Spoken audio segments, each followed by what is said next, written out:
Thanks for joining me for Behind the Mic with Nash, a look at the Texas Red Dirt music scene. I'll look at what's hot on the scene, behind the scenes in the music business, behind the scenes in the music promotion business, and behind the scenes in radio. I'll dish the dirt, and I'll probably ruffle some feathers, but I will always tell you the truth and how it happened to me and how it happened to others. Now, kick back and enjoy Behind the Mic with Nash.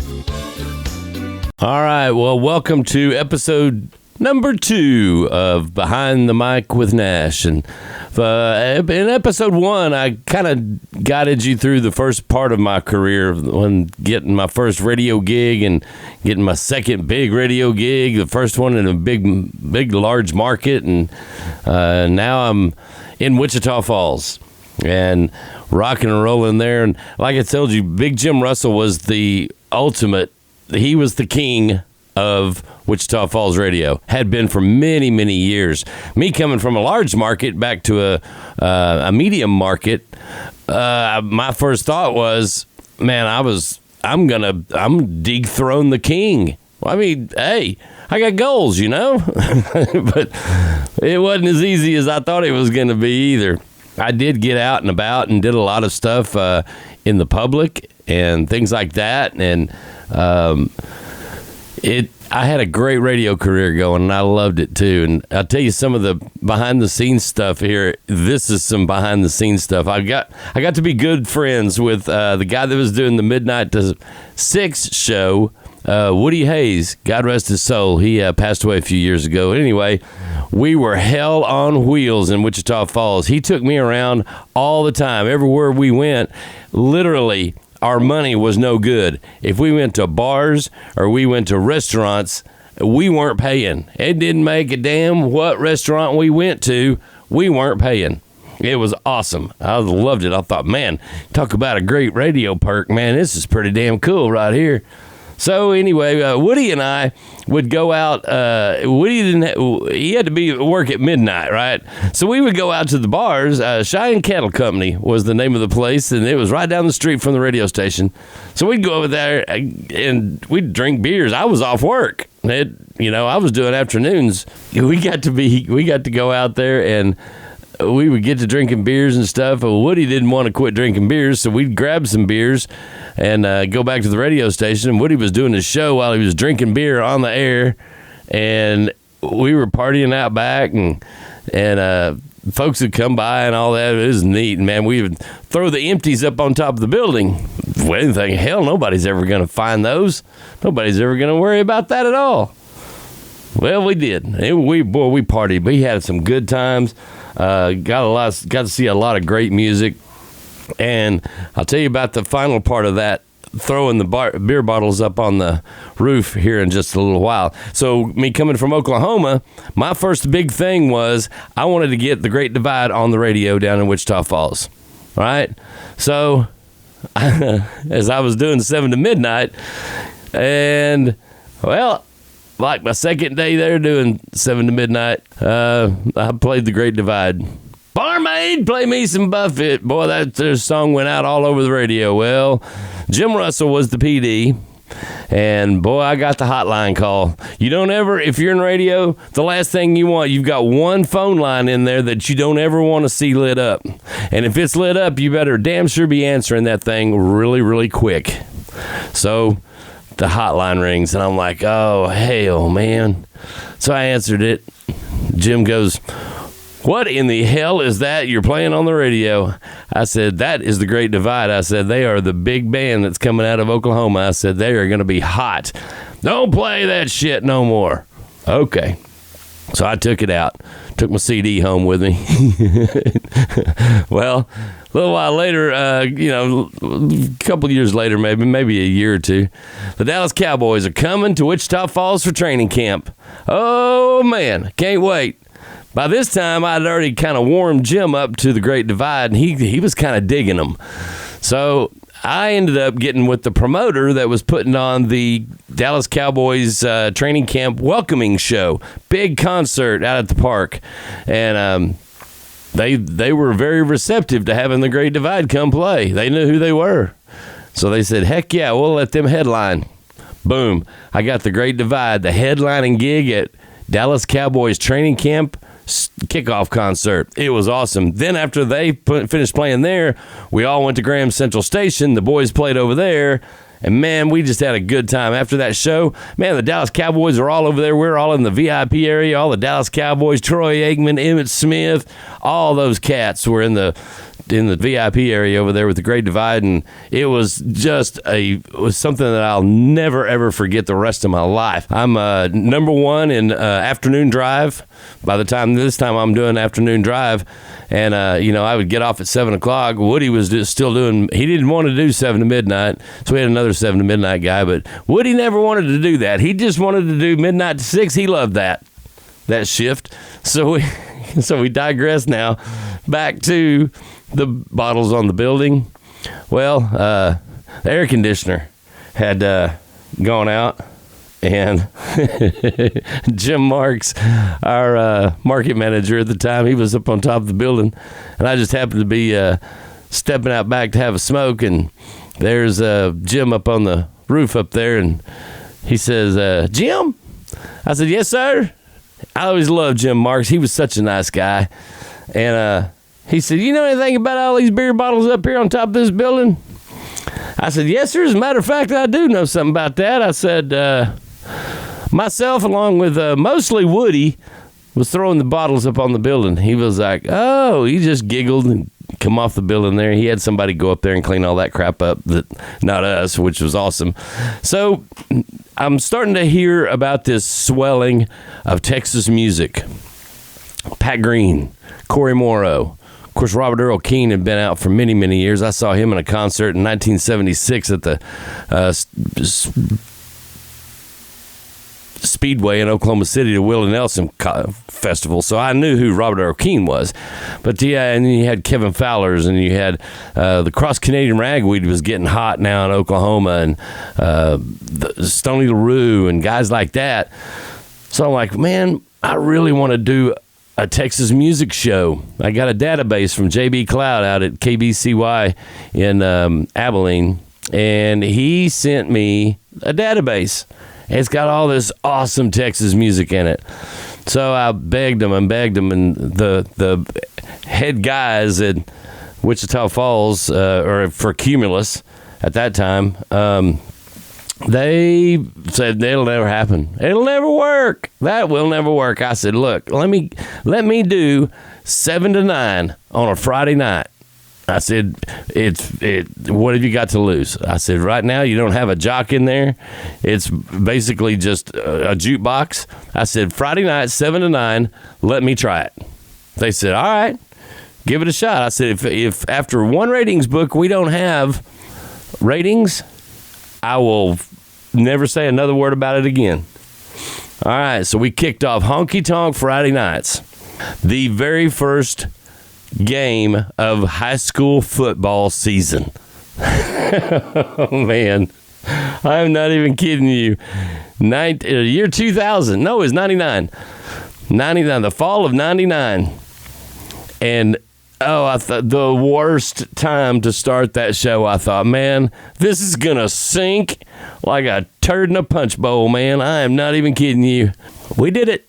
I kicked off 7 to 9 for the first ratings book. The first ratings book came back, and I was so scared to even look at the book, see the ratings. Came back, I looked. I was number one afternoon drive, all across the board. In every demographic, I was number one. And I thought, surely the world, it would translate over into Honky Tonk Friday Night. It did. Big time. I had a 25 share in the first ratings book of Honky Tonk Friday Night, playing nothing but Texas red dirt music.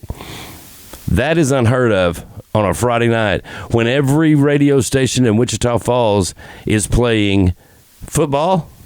I'm playing Texas red dirt music, and I have 25% of the market listening to me. That's unheard of.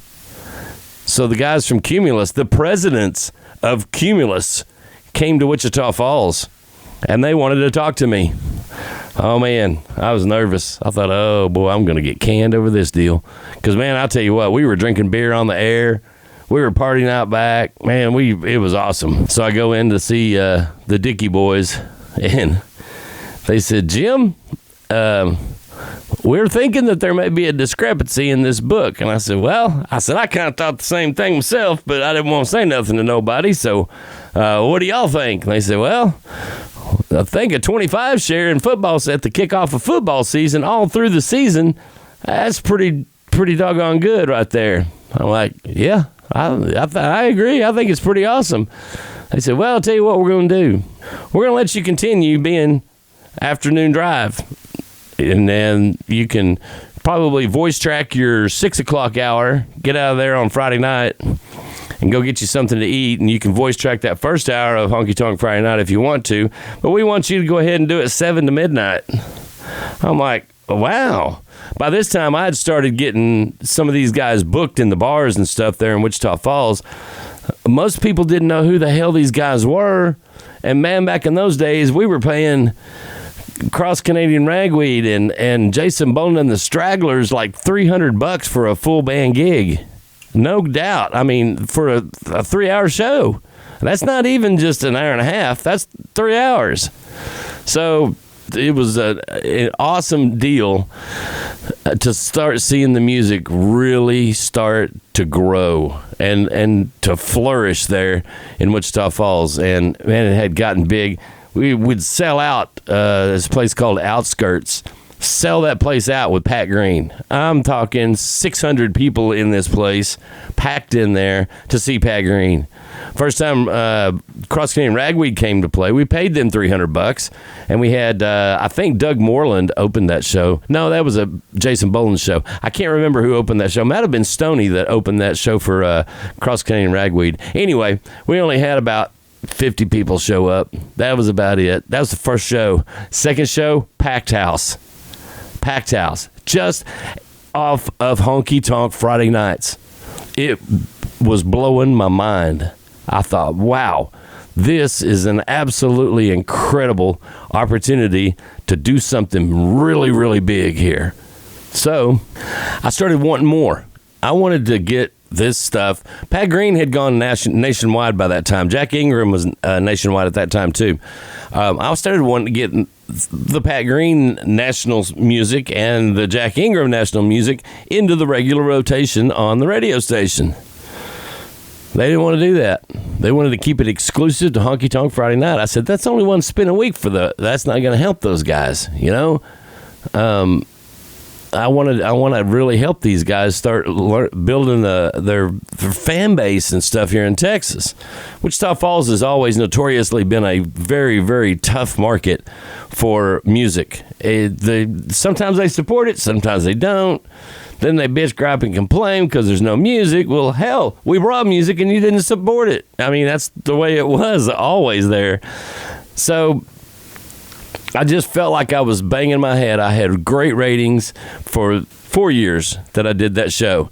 And it was such a huge success. These guys were really growing their careers, and really started. I got to help these guys come down from Oklahoma, the Stony LaRues, the Cross Canadian Ragweeds, the Great Divide, Brandon Jenkins, all of the great singer-songwriters that now live in Texas, most of them, except for Bo Phillips. He still lives in Stillwater. But a lot of these guys, they were just coming fresh out of Oklahoma, and like Wichita Falls would be like their first gig they ever played in Texas. It was a really, really neat deal and really satisfying and fulfilling that I was getting to help these guys with their careers, you know, because music has always been such a passion for me. I was getting to help these guys. But I felt like I was banging my head against the wall with the Dickey guys, you know, and I'd gone to Larry Joe Taylor's Texas Music Festival several times, and been to Tommy Alverson's Family Gathering many, many times. And one occasion, a guy that I was working with, he was a sales guy there at the radio station, Chris Zig, we call him Ziggy. Ziggy introduced me to a guy from Fort Worth. His name was Mike Crow. I mean, Mike Crow he was a program director at KTFW in Fort Worth. As Mike come to find out, when I was doing Honky Tonk Friday Nights, Crow was doing Honky Tonk Saturday Nights on KSCS in Dallas. My buddy JB Cloud was doing music in Abilene. So there was like 3 of us. And then another guy popped up in Dallas on the Wolf. He'll remain nameless for many obvious reasons.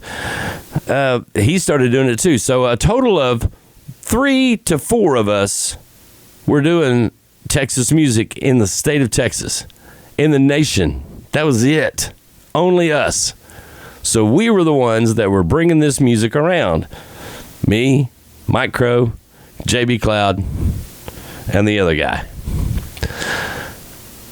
So anyway, Chris Zig introduced me to Mike Crow one night at Tommy Alverson's family gathering. And I said, man, we talked about music and all that kind of stuff. I said, I just feel like I'm banging my head against the wall here with the Dickey guys in Wichita Falls. And, if there's ever an opportunity that I could move to Fort Worth and work down there, man, I would sure, appreciate you keeping me in mind. He says, oh, absolutely. Make sure you just send me your stuff. And I said, okay. That was in October. I forgot all about it by the time I got back to Wichita Falls. And about February, though, that following February, I was really getting frustrated by this time. And my wife at the time, she said, why don't you send your stuff to that guy that you met at the family gathering? I go, oh, yeah, Mike Crow. I've got his phone number here. I'll do that. So I called up Crow, and I said, hey, man, I said, you remember our conversation we had? Yeah, man, I sure do. I said, well, y'all have any opportunities down there in Fort Worth or anything? I said, man, I'm about to go nuts up here. He said, matter of fact, I do. He said, send me your resume and some air check, and I'll listen to it and get back to you. I said, all right, cool. So I emailed it to him with an AOL account, which we all had back in those days. That's so funny to say now. Nobody has them. Well, they do. Crowman still has an AOL account. Anyway, I sent my stuff to him, and he called me back about a day later, and he goes, hey, man, I really like your sound. He goes, you think you could come down to Cleburne for an interview? I said, sure. So that Monday, I drove down there to Cleburne and did an interview with him, and he said, man, I want to hire you to do afternoon drive. I said, oh, awesome. I said, well, can I give a 2-week notice up there? He said, absolutely. So I gave him a 2-week notice when I got back. Went in and told Lindy Parr I was done. I'm moving on to Fort Worth. I'd been there for, 10 years, I guess. And Lindy decided we were going to have a big going away party for me, and that was in late April. We go to this big going away party and all this kind of stuff. We're all drinking and partying, having a good time, and so it comes up for everybody's going to say a word, and talk about old Nash. Everybody loved me up there. I still see them people and love them to death to this day. I miss them greatly. But Lindy Parr gets up and he said, he goes, the only thing I can really say about old Nash is that he's got to be the most honest man I've ever met in my life. If he tells you he drove home drunk from the bar in a company vehicle, you can take it at his word that he did. And if he scratched the truck when he was doing so, he'll tell you he scratched the truck. If he was sober as a dog and something happened to the vehicle, he'll damn sure walk right in here and tell you what happened. He goes, the most honest man I ever met in my life. I love Lindy Parr to this date for saying the kind words. I've always tried to be as honest as I possibly could with anybody and everybody. So I moved to Fort Worth, got down there and got to working at KTFW in Cleburne with Crowman, and it was awesome. I loved it. I had got to go to Fort Worth and do a lot of stage intros and things like that, and the advent of voice tracking was coming into effect. And I've been doing voice tracking in Wichita Falls for 2-3 years. So one Saturday night, I was doing afternoon drive, but I always did Honky Tonk Saturday Night. And I had a headache, man. I just did not want to be there. So I went ahead and voice tracked the last 2 hours of the show and went on home. Well, you couldn't tell on the air that I wasn't there unless you called the radio station. And that little hotline thing, you remember I was telling you about the hotline? The one line you don't ever want to see light up? And you can't see it light up if you're not in the studio. I wasn't in the studio. I was laying on the couch at home right down the street. He calls me up and he says, hey, what you doing? I said, man, I got this bad headache. I said, voice track the last 2 hours, man, and I went ahead and come on home. Crowman at that point didn't know anything about voice tracking and stuff, so he said, well, I'm going to need you to go on back down there and man that thing until midnight. I was like, crap. All right. So I get my ass up and I go down there and I manned it until I didn't take the voice tracks out. I left the voice tracks in there. I just sat in the studio. And he called me on the hotline again just to make sure I was there. I was there, all right. He couldn't tell that I wasn't on there, though. Now to this day, Crowman loves some voice tracking. I'm here to tell you. Voice tracking is there's an art to it. Really, there is. You may not think there is, but there really is. I had a chance to go introduce Stonewall Jackson. That was my dad's favorite. Stonewall Jackson was his favorite. And I got to go introduce Stonewall Jackson one night at Pearl's in the Fort Worth Stockyards. Man, I loved that every second of it. Tommy Iverson's band was actually Stonewall's band that night. And so I had Stonewall autograph an 8x10 picture for my dad, to my dad. And because I told Stonewall the whole story about my dad and Don't Be Angry and Smoke Along the Tracks and all those great songs that Stonewall Jackson has. And he autographed the picture to him, and I gave it to my dad in a frame at Christmas time. My dad sat and looked at that picture for hours on end. And he would, every time I'd walk by, he'd say, you really got to meet old Stonewall? I said, yes, sir, I did. I got to introduce him on stage, got to talk to him and have a conversation with him. And he said, how is he? He's a nice guy. And I said, yeah, he's a nice guy. Bitter as hell to the Grand Ole Opry, but he's a nice guy. Man, my dad, that just made his day, made his whole year. So anyway, next thing you know, the ranch comes along and they decide they're going to buy KTFW. I'm like, damn, why does every radio station I work for get bought? KABC got bought by Clear Channel, which is iHeart now. When I was working at KLUR, they got bought by Cumulus. Now I'm down here at KTFW in Fort Worth. They get bought by the ranch. I'm like, oh my God, man, what is this going to follow me forever? Well, they decided that I was a little too outlaw to keep up in Fort Worth. So they shipped me off to Corsicana. We were having Ranch Bash up in the Sundance Square one night. And the president and the operations manager, Jerry and Andy, they cornered me, literally. Had a beer in my hand, they cornered me upstairs. They're like, Jim, we want to send you to Corsicana. We want you to go down there and do what you did in Wichita Falls. And I said, what the hell is Corsicana? I did not know where Corsicana was. I was thinking, that sounds like a beach town. Yay, I'll go to Corsicana and be on the beach. It'll be awesome. No, Corsicana south of Dallas on I-45. I said, oh, okay. I said, well, I don't know. I said, let me go over and look at it, and I'll go check it out. So they sent me over there. I went over and checked it out and thought, well, it's kind of cool. Drove around Corsicana. I'm like, well, I don't know. We were on our way back to Fort Worth and drove through the city of Ennis, and I go, boy, what a clean looking town, man. I think we could live here. So off to Corsicana we go. We lived in Ennis. I loved it in Ennis. I had a great friend there that introduced me to all the great Czech people that I needed to know to be able to get things done and promote a radio station. It was awesome. Druzy is the one that he took me around, and he's just a dear friend of mine. He's a brother to me, really. So we get over there and get to rocking and rolling with the ranch and changing it around and taking out a lot of the stuff that they didn't want to play anymore. They wanted to go strictly Texas music. They were sprinkling in some Nashville stuff back in those days with Montgomery Gentry and things like that. They wanted to do away with that and go straight Texas. And I was like, all right, cool, let's do it. So started doing that. And they made me PD, or program director over there, and wanted me to fire the girl that was doing the morning show and wanted me to switch over to mornings. I didn't want to really do that because I didn't want to do a morning show by myself. I've never done a morning show by myself, ever. So I had to fire Tasha. Fired her, started doing mornings by myself. Next thing you know, they said, hey, we want you to meet this guy and do the morning show with him. I said, what's his name? They said, Kerry Dean. I said, man, I said, I've met him before at the Harley giveaway, and I said, I wasn't impressed. I said, I don't much care for the guy. I said, I don't know that this is a good idea. Andy says, just go have lunch with him. And if anything don't click, then, hey, it don't click. No harm, no foul. I said, all right, fine. So he connected us up, and we met at the McDonald's in Ennis, had lunch. He was selling Sea-Doos at that time, and we sat there for about an hour, chit-chatting and talking and getting to know each other. And the first things we said was, I told him, I said, man, I've not heard good things about you at all.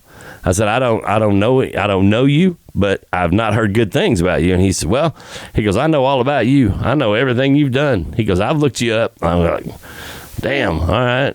So we talked, and finally I said, all right, here's what we're going to do. I said, let's try this out for a month. If it works, great.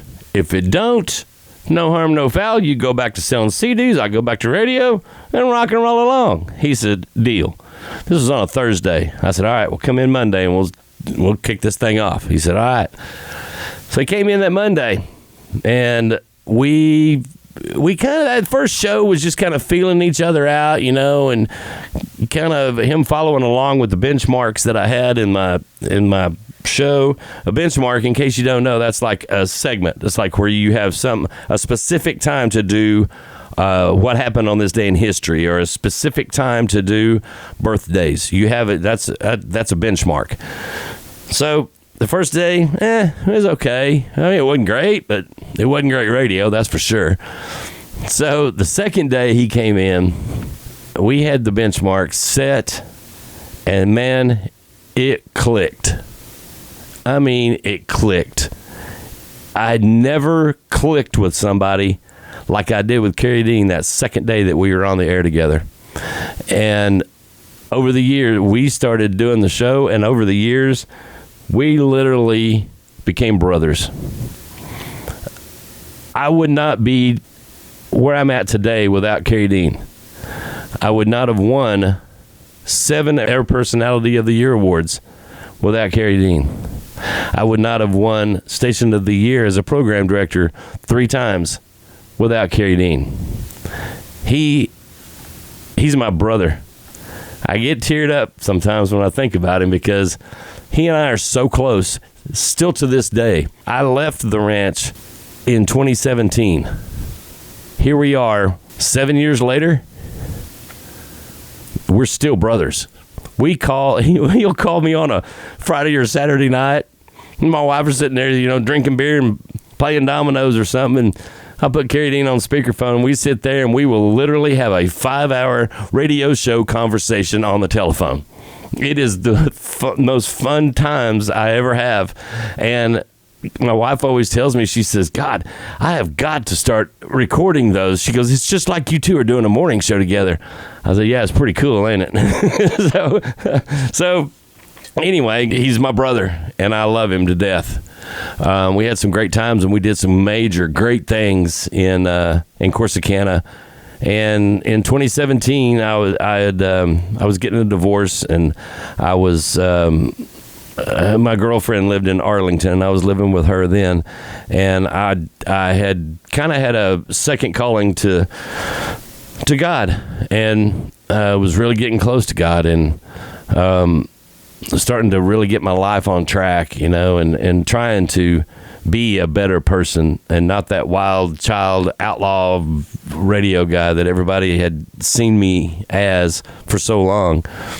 So I made the conscious effort, after lots of prayer, seeing Jesus in the passenger seat of my truck one morning when I was going to work. He did that. Just did it. I got out of radio. I was banging my head against the wall because of the micromanagement that goes on behind the scenes of radio stations. They tell you to go do this, and as you're doing this, oh yeah, by the way, they're going to call you and say, okay, well, we want you to do this and kind of tweak this and do this like this. If you wanted me to do it like that in the first place, why in the hell didn't you tell me to do it like that in the first place? I was so frustrated. So I left. I got out of radio. It was the hardest thing I ever had to do, was to tell Carrie Dean that I was leaving. That is the hardest thing I ever had to do. He understood, though, and he stood by me. Stood by my decision. So I got out of radio, decided I was going to be a music promoter. Yeah, I could do that. I know all these radio guys. I can get artists played on their radio stations. Yeah. Bullshit. Just because you know those people, they're your friends while you're in radio. But when you step out of that door of being in radio and you're now a promoter, you're not the friend no more. That's the bottom line of that. Yeah, they're your friends, but they're not your friends like they were when you were in radio. That is the facts. And I don't care who that's hearing this podcast, who can tell me different. You're not going to change my mind because I lived it. I saw it firsthand. I lived it firsthand. You'll never change my mind on it. So I was being a record promoter, and man, that was a tough job. But I worked it. I really worked it. Tanner Sparks was my very first artist that I worked with. And the kid lived with me. He lived with me, literally. I'd take him, drive him to gigs, and we were promoting him. We went on radio tours and all that kind of cool stuff, going to the radio stations, and it was all good to see my radio friends and things like that. And if we went to their radio station, 9 times out of 10, we'd get them to play the song, and it was fun. It was good. Started getting more and more artists, on and rocking along there pretty good. And then that all kind of started to go south on me, and for whatever reasons, the artists kind of drop off and went somewhere else to do other things, and that'll be in some of the other episodes of Behind the Mic with Nash later on, some of the behind-the-scenes stuff. So I started dabbling in internet radio a little bit. I never liked it because I always thought it's just nothing more than just a damn playlist. You get on there and talk. Well, hell, it ain't no different than regular on-air radio either, because you don't know how many people are listening. But at least in internet radio, you could look up in the little corner of the console, and you could tell how many people were listening to you. That's a fact, so you can't deny that one. So, anyway, I started seeing the end of that relationship going downhill, and I kept seeing Crowman up in Fort Worth all the time. I was always seeing Crowman up in Stockyards. That was one of my favorite places in the world, that in Lukenbach, Texas. So Crow would always say, man, you need to come to Waco. You ain't going to make no damn money down there in that internet radio stuff. I'm like, oh, man, I'm all right. So then the next time I saw him, about 2 weeks later, he said, man, you come on down to Waco, man. He goes, hey, you ain't going to make no money in that damn internet stuff. He goes, you can make some money down there with me. All right. Mind you, in the time that I was in Corsicana, Crowman came down and was our general manager there. So that's the third time that I'd actually worked with him, because I worked with him when I was in Fort Worth a little bit too, in the buying process. So really 3 times now that we had worked together. So a couple weeks later, I called up Crowman and I said, all right, what you want to do? He said, you want to come to Waco? And I said, yeah, I guess so. He said, all right, I want you to come to Waco and do the morning show. I said, by myself? He said, yeah. And I go, no, hell no, I ain't doing that. I don't do that. Nah. He said, all right, I'll call you back. A little while later, about 45 minutes later, he calls me back and goes, all right, me and you going to do the morning show together. I'm like, all right, I'll be there in 2 weeks. He said, all right. So I showed up in 2 weeks, and he and I started doing the morning show at Shooter FM in Waco. And Crow's my mentor. He's taught me a whole lot. In the first episode, I told you about Eric Logan, and Eric Logan really seeing something in me as to learn programming of radio. I learned a lot from Crowman in the now 4 times that we've worked together. We worked together for 4 years in Waco, and I learned a whole lot. And I knew that when I was going to take this next venture, that this was going to be the one that really showed what I've learned in 34 years. So now I'm at KTKO, the Texas Knockout in Beeville. Moved here from Waco, from West, and back in November of last year, Alan, the owner of KTKO, decided that he wanted to fire this station back up. It had been off the air for a year, close to it. Big Dan Adamez that had worked here before, which I knew him. Great guy. He suddenly passed away March of last year, and then a lightning bolt went through the roof of the transmitter or building and hit the transmitter, knocked it out, had to go get that thing fixed, so finally he just turned it off. November of this past year, Alan decided he wanted to fire the station back up again. So Dave Smith, who runs the Texas Regional Radio report, contacted me, and I told him I was tired of being a sidekick. I didn't want a sidekick. I wanted to get back in programming. And Dave texted me, and he goes, call me when you get a chance. I said, all right. So I called him a little bit later on that day, and I said, what's up, man? And he goes, well, what do you think about a move to Beeville? I'm like, this sounds a whole lot like when Jerry and Andy cornered me up and say, what do you think about moving to Corsicana? I'm like, my first thought was, where the hell's Beeville? I don't know where Beeville's at. It's down by Corpus Christi. Oh, okay. I said, well, I don't know. I mean, you talk to the guy. He goes, do you mind if I give him your number, he can call you? And I said, sure. So Alan called, and we talked. We texted a whole lot.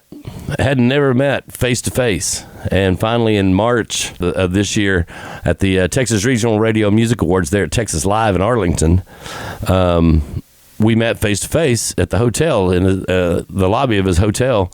We sat down there and told him what I wanted.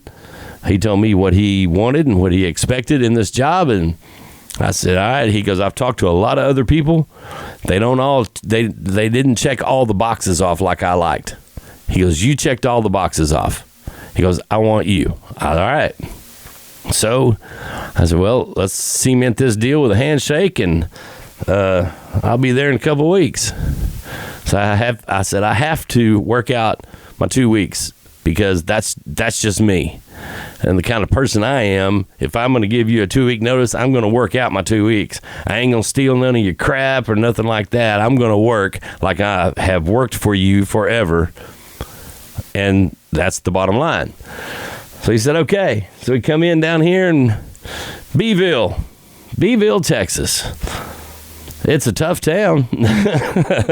We walked into the studio. There was an old analog board sitting in the studio there, and a computer sitting on the console there. He says, I'm going to replace all of this. I said, really? He says, yeah, I'm going to get a new board, new computers, new voice processor, Comrex, anything, whatever. He goes, find what you want. Let's order it. I'll get it. All right. So I asked him, I said, well, who's your engineer? And he goes, I don't have one. Oh, so I'm going to be an engineer now, too. So I took this analog board out of the studio. First thing, I took it out, and then I got to noticing when the new board came in, oh, that's all Cat 6 plugs on the back of there. I thought, well, I could do it. So I did. Got it all wired up, and now we're rocking and rolling. So there you go. That's kind of my trip through radio. So now we can move on.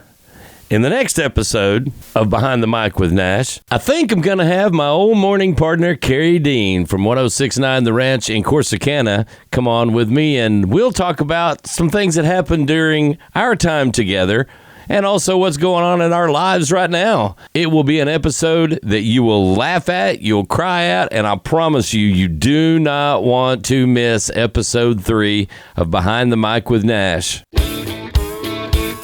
Thanks for joining me for Behind the Mic with Nash. If you have a comment or a topic suggestion, you can always email me at behindthemicwithnash@gmail.com. Be sure to like and follow Behind the Mic with Nash on all social medias, and follow and share the Spotify page as well. Have a blessed week, and God bless America, and God bless Texas Red Dirt music.